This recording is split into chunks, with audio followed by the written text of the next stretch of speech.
TV so na ene de interview chenchi bi na ede be ho enye obi ase ya ba anan ene yatete yehu senkyerene a ye papa yi oye ene de bro adwene ntiase so ne yempese yenkwa de be hye ho ti ya ba anan ene ne ba be ye toto na no na yehu kwan ya nyamkopon nam ne so a awiebre mu ode gi amanfo fi mpokyire mu ene ayaresa hodo tesense anema esisi wona so ye ne edwene ho antiase enti enye yenko an de se ye de hye hu nti pese ahwefo so hu de wo ti ya papa yi na so a ye be tutu na ne yehu ade potinti a anase awiebre mu no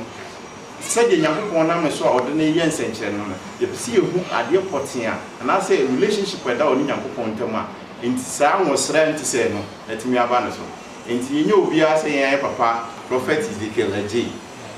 papa because I don't know about GBK. Major Sunimia. Now, papa, me did say, oh, what the Grants are dominant pieball, any I should eat.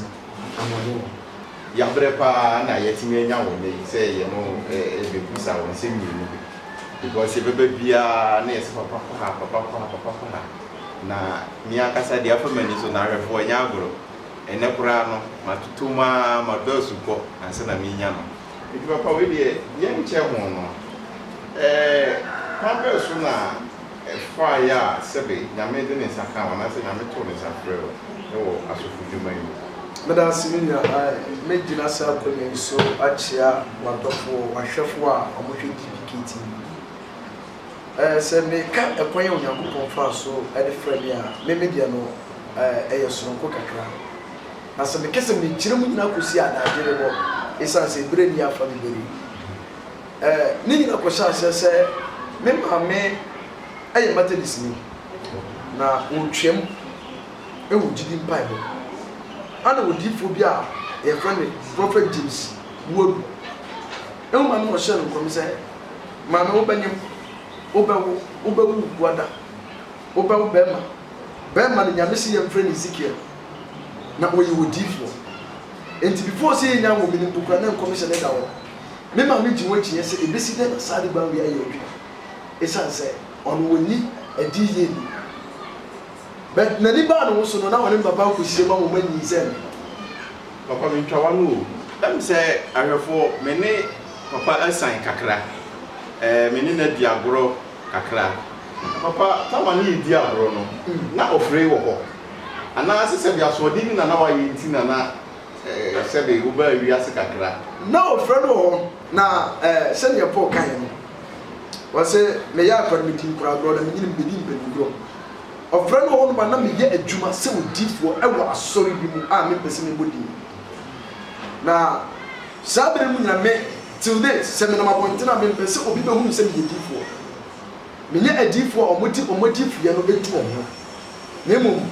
se sunsum no ana wonkonko fa mu kasa enjere se me di fa suru nemu me na mabontina me pese me obi ayepe enti me ma obi hunu the difference between me and the body papo fie ya papa me pato e ba so fudwuma mu a yes challenges be we one kasa challenges be na owura adwuma mu wa face no question challenges dey be both spiritual and physical.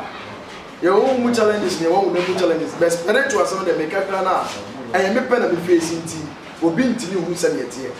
But some make up physical, the end of the year. I have been in the Pum Yuba, me and Sabia, or make me attest to it, say, oh, your who is a panel, or first challenge you. No question, we for your new man now found Dr. Send your whole son will be the red. But to send your one who get a children now was a me about the Kumo. Now, I got 4 walls to Aquasan and I walk was son so would you. Send the Pacona or children now one bar. Send a neighbor and need to be out so Nipa for Salem. At that moment, every woman them, woman them so be in the bar. Send it here and you know, or Banana by Bobby and a ready bet me and Namuso, Edia Jua, obey not also, so when you want me to call you so when you're able to be the call muscle. Into physical challenges in the adults will be bringing. Papa, me no go back to how you can say ranty and Libya. Sabi, what should one of the science and Yamid say? Sir, you can't put man chimpna because I saw that I'm na ye masa akwan no esan se o twen prabura ye betimi achewabu ese miti wa o ye virgin oh metina okunkuru ye makopi mi se mi hia me ye na se o ye virgin holy enya virgin okay be ment mi ye virgin okay yo sabri mo me kase nyina na meti so panyin nchen enti jese mi be ko school ansana meba me free school mu eba me se ko so ko di ngwa asem aba beduru na asem ato okay ahwefo ene ye pempen so ko papa but who di sen asa na wo ware se me ka age ni dia me ware ntem me nka sa bibi ntimi mpese me di mi mfi ne betuja okay me ware ntem because nyame juma no se oye odifo a wasi so a oye young guy na boy na obadi obabuwa a oye obuafo se so buafo a obabuwa Emma bebre betimi aba so in the name of say odifo no nware odifo no ye young guy tie me pe na ware ma bibi papa me ba ho me ntwawalu nyame de saka we a o start minister yi what she nipa bebre what she different kind of nipa ko tuntum tieti atensen after say oba nyame dwuma mu a busu a nyame hira wo do paadum wanya challenge bi say oba bi aba wona ase pese oyi wo hwe ana wo ba adwama fe oh so ware yi ya de da wo mo say baby onyankopon ehie mu no nyame ma hie mu no ya bo nsam so maso be ma isa the bible say abra yehie mu osoro no yewu se bo nsam fure gira ba oba yesu bisa se onyankopon bisa se na ufiri na oba wose wona mu biase kije kinchiri ana odi abefu kaze nche enti nyame fie mbo obenya onipa bi a enya adumuti na odi ba so ne mu ba so obeso eduma na hwe menya encounter ni bi na so grace okay ntima yetimi gina nessa wo kire me se wo hye wo sapo mu nsuo no kwasam kristo mu se konkron se wonya oba bi oye boafo a me yiri se no kwasam me madam pra no timi so de bom pai ma me mira yo mu me yiri na ma ho ade me yo nyankopon firi wa mira yo mu no me yiri na ma ho ade se ye bom pai tai obema chi me yiri die no kwasam abusua nkomo na ye de ni yemi papa say asofudie yi any challenge said you wo kan ne nam no kwasam pia bonti a wotete say enkofo bi ka nsemu enim fa wo na woti say ampa so a anasa woti bia say na ya wo fere oh meti nempo enumu shebeden mo bible say ayema mo say odi atoro no cancer mo ne de to mo so sa na ye Christ Yesu Kristo baba so ebe se obi yare o sa ni pa ne yare no yanka se papa bi afa nkyere na ase me ka kyere se we ya wasa yare okuta mo ne so tumi no watimi atutu mo ne enti ya normal se obi ka kyere me se several times mati se amon ko se odifo yi waje but am here even say me se mi tiri mu fita de bi ntira me ko ha me ho e wo nyoma bi papa mpa cho mi to na waje bi minnim ba bi aduru kwa papa me pa cho wunya bi minnim ba bi aduru kwa yo ko menya okot da na menya bi suda okay cause said this time we see GP ko no aya na ebro nkofo adwen so ne o meka tezonti eni ti na mama ibusa wo se upia bonten a ese ma wo te fa wo ho se na wo si fili nye bibia ntie o because ena adom na ebro so ebi tinja no kasa papa wa kwa aduro so papa wa kwa ha etinye wu secret pa ne wo botaye nti a nyakopon enam so bi me secret nyina ya hote empaibo eni gidi me so ba sorry dan mu na je no be bom pai the thing I ask from you say me nya ugidi pe jentuma na aka nyina ma me na sofo ya mom pai na me ncho se fa hote abra bonante enti oba me man sorry am na ma youngest ba papa but obi ba enam say oba ka ne boni eni nti e dey okwa o ba bi me nya nipa me so bone so se wote adwama mu na waba na waka kyemte me pe hire everybody je entimi nya adwuma obi o tena wona awari hira papa na wanom sada me no mun sada we sure me no mun sada ene ya titi say difo ni bi wo wa before say on be minister no I just will tribute na ne honhom sana te sɛ wo de woni kan na ade adwuma sa ya fa free sura fa mere wa untumi nyo ana se de meka no ɛna mentete baba me nye free me shop ni nkyɛn ɛna mma beduru sei sɛ yɛ nom nsa menim sɛ wonim san kakra na wonim sɛ ne meteɛ sɛ yɛ nom nsa menim nsa akɔɔdo biara ɛnom enti sɛ obi bakɔ nom nsa ba bɛgyina hɔ nom wa menim yɛ ka nti ɔkɔ nom nsa de bɛgyina hɔ mata pen sɛ obi sɛ sɛ ɔnom nsa a wohu adeɛ paa but me deɛ me hunu bi ana me hunu sɛ okay kan Galatians chapter 5 verse number 19 a ɔka fidu a ɔka nsaboro ka ho enti de bɛ nti na me kyerɛ obi bwan na me nsa nkɔ nom nsa mɛgyina so na nom pulpit ɛyɛ onyankopɔn ɛtena beɛ enti sɛ woyɛ the privilege kɔgyina pulpit so a kyerɛ sɛ onyame ti bie mu no ɔpɛ sɛ ɔka ho enti de bɛ na ɛsɛ kɔkɔ ho papa wo ka hyɛ pedase mu na te ase wo na wa clear ma adwen wɔ hɔ na me gyina we so bisa wo hyɛ ne yo wo say most of sɛbe adifo na ebi kuta sword ebi deɛ sɛbe yɛ ka ne sɛ horns ɛne adeade ipatɛw ɛno na hwehwɛ ma so kakra ɛne etu ana no ba wo na asi yɛbo sɛ sword bi wɔ ha se enti weti papa betima ana akonya na ho ipatɛw ahwɛfo we a holy sword papa betimi ama a briefing bi kakra about this sword yeah metima ma briefing we ana de biamika sɛ odifo bi yɛ adwuma na awurade kyerɛ na kwankyerɛ ɛyɛ wɔn ne Nyankopɔn dem asɛm menya sɔfo ne odifo. You have the difference between a pastor and a prophet. Asɔfo ehwɛ onyame nwan so ɛde onyame nwan ɛkɔkyerɛ Onyankopɔn odifo ka Onyankopɔn adwene de kyerɛ. Sometimes ɔman Ghana mu ɛwɔ yi ɛno na ama sɛ de kodu bɛbu a yɛ ne yɛ brɛ sɛ odifo bi pɛgya na wɔka asɛm bi asɛ obi nti asɛ ɔne ne nya adwene a ɛni kɔ sɛ ɔkɔndam no ɔno na so Onyankopɔn sɛ wontimi nka asɛm bi a last time na meka sa asɛm bi wɔ asɔre dan mu na meka sɛ I don't condemn any prophet who knows nyame afro me ni ho asɛm bi aka sɛ de nyame afro na wo memi nyina wo no sɛ de nyame so afro me na wo so nyina wo no sɛ wo si nyame na afro a atemu da no onyame na bɛkyerɛ atemu da no Yesu Kristo ba yɛ no bɛto sɛ yɛ wɔ di for trufo ho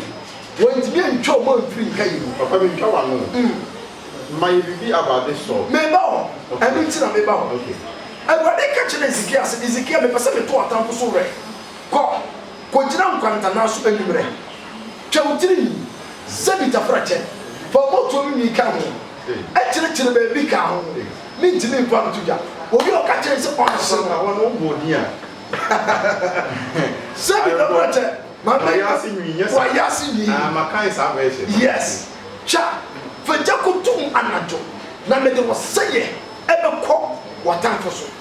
sɛ ɛnɛ yi na me ana bɛbɛka sɛ sɛ na Onyankopɔn aka sɛ kɔyɛ a ɔbɛka kyɛm sɛ meyɛ bosonsom mu ana mɛboa ɛnɛ sɛ yɛwo sɛ obi kuta soɔ da yɛwo sɛ ɔyɛ bosonsom mu Awurade frɛ Elijah ɔma ne nsuo ɔkyerɛ ne kwan a ɔmfa so meyisu mantle that is the talent meyisu horn meyisu soɔ no ɛkɔ yɛ soɔ da ankasa wɔ soɔ da ankasa kɛseɛ paa wɔ ɔma ne nsuo na tie bi o Awurade ma na kwankyerɛ wɔ abra akora bi a wɔgyare a ɔwu ano nyame kyerɛ me sɛ nipa a wɔtu na mena